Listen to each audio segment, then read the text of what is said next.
안녕하십니까. 직전에 한 구독자께서 AI로 하는 것보다 제가 직접 하는 게 귀에 잘 들어온다, 이렇게 댓글을 달아주셨는데요. 저에게 용기를 주시려고 하신 말씀으로 생각은 됩니다만 용기가 납니다.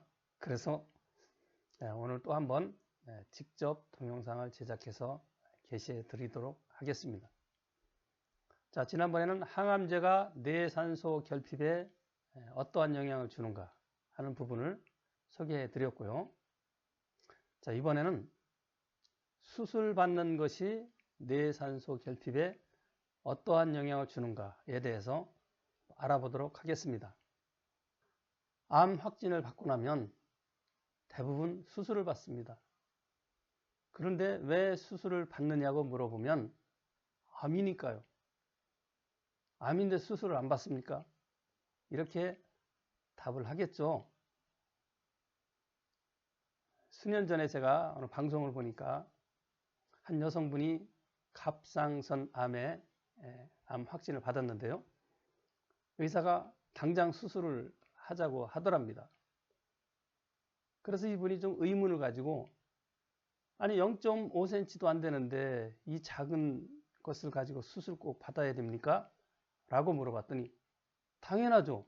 암이니까요. 이렇게 답을 하더랍니다. 그래서 이분은 수술을 거부하고 지금까지 건강하게 살고 있습니다. 자, 맞습니다. 암이니까, 또는 아프니까, 또 그대로 두면 더 아플 거니까, 또 그러다가는 죽을 수도 있으니까 라고 생각하고 암을 미리 잘라버리는 거죠. 그렇다면 과연 수술 받으면 뇌에 산소를 공급하는데 도움이 될까요? 아니면 해가 될까요? 한번 이 부분을 알아보도록 하겠습니다.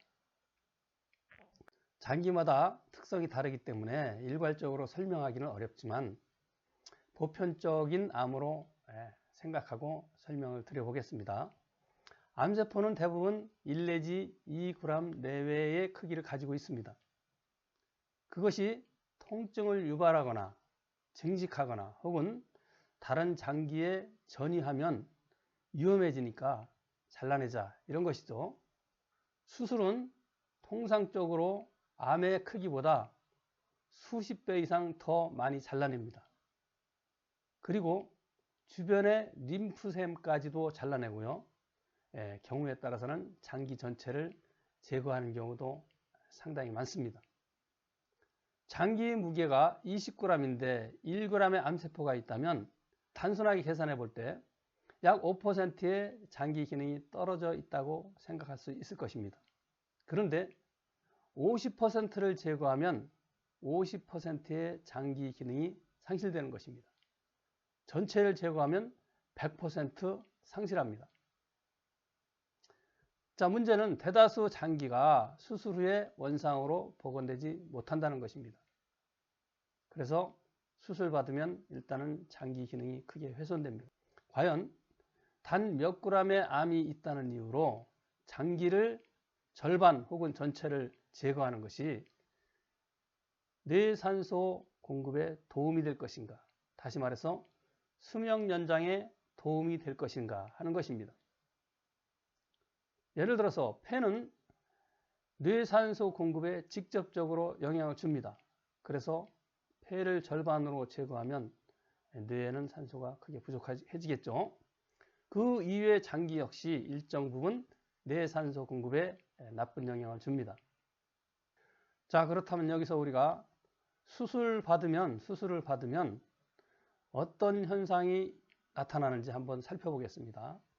수술을 받는다는 것은 혈관들을 많이 제거한다는 얘기예요. 장기를 제거하려면 거기에 연결되어 있는 혈관이 엄청나게 많이 제거됩니다.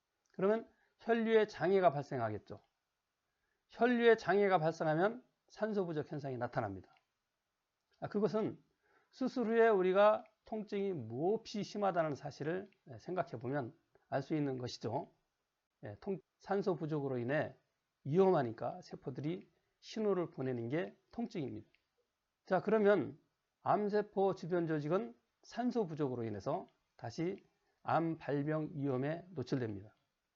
그뿐 아니죠. 수술 후에 먹는 진통제, 소염제, 항생제는 활성산소를 발생시킵니다. 그러면 몸 전체의 혈관들을 망가뜨립니다.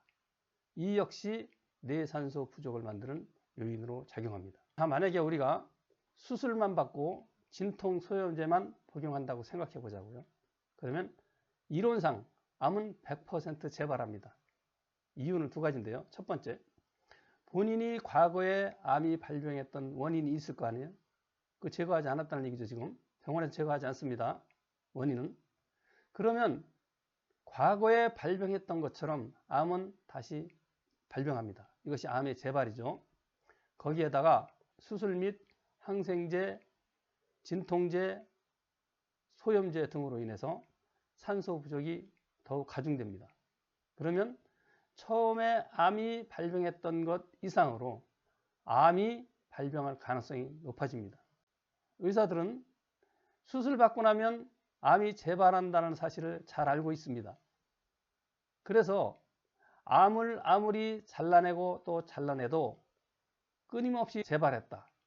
그래서 우리는 암 치료를 포기했다라고 미 국립암연구소가 선언한 것입니다. 자, 의사들은 수술을 하더라도 계속해서 암이 재발하는 것을 두고 오해를 합니다.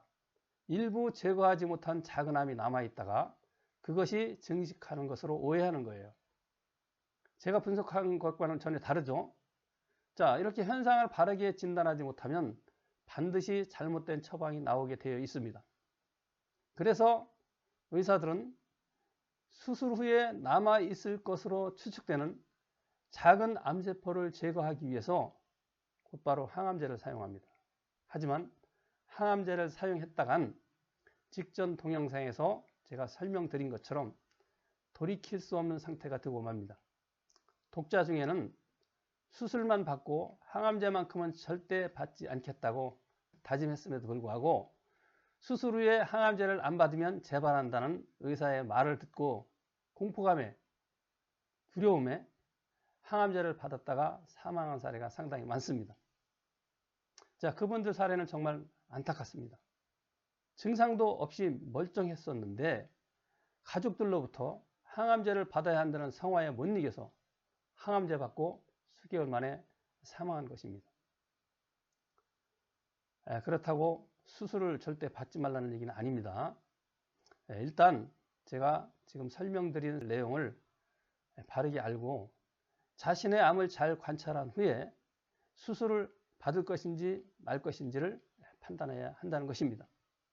예를 들어서 대장암의 경우는 수술받지 않으면 배변 활동에 직접적인 영향을 주기 때문에 수술을 적극 고려해야 합니다. 또 암이 급속도로 퍼지는 경우나 중요한 장기를 압박하는 경우, 또 통증이 너무 심해서 견딜 수 없는 경우, 그리고 추가적으로 본인의 성격이 몹시 소심해서 몸에 암이 있다는 사실만으로 너무 두려운 경우, 이 경우는 수술을 적극 고려해야 합니다. 그러나 그러한 경우가 아니면 수술받는 것은 대부분 뇌산소 결핍을 만듭니다. 그래서 수명을 단축시킵니다. 자, 앞서 설명했듯이 단 몇 그램의 암으로 인해 죽을 만큼 뇌산소 결핍을 만들지 않습니다. 그런 작은 암세포를 죽이기 위해서 수술을 받고 그 이후에 항암제를 받는 경우가 이어지기 때문에 수술 역시 신중하게 결정해야 된다라는 말씀을 드리는 것입니다.